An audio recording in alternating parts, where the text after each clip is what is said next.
Vad gör du, Nils? Vad gör du? Läser du bok på biblioteket? Hej. Halloj. En liten lapp. Ja, vad var det? Mamma. Ja. Titta, hon är ledsen. Titta, hon är ledsen. Oj, lilla råttan ledsen. Titta, hon är dum.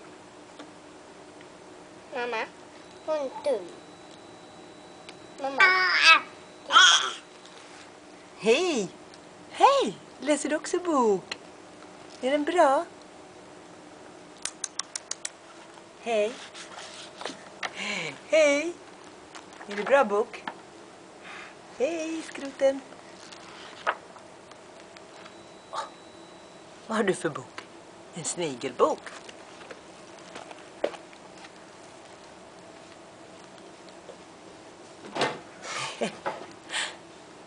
Stäng munnen.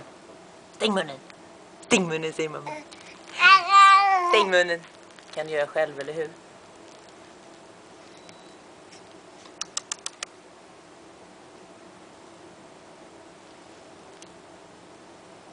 Är det bra? Är det bra bok? Hej!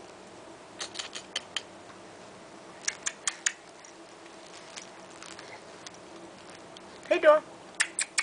Hej då! Hej då! Adeo! Adios! Hej då! Bye bye! Ser lite frånvarande ut. Blir man det så här efter spruta och allt? Du var jätteduktig, Nils.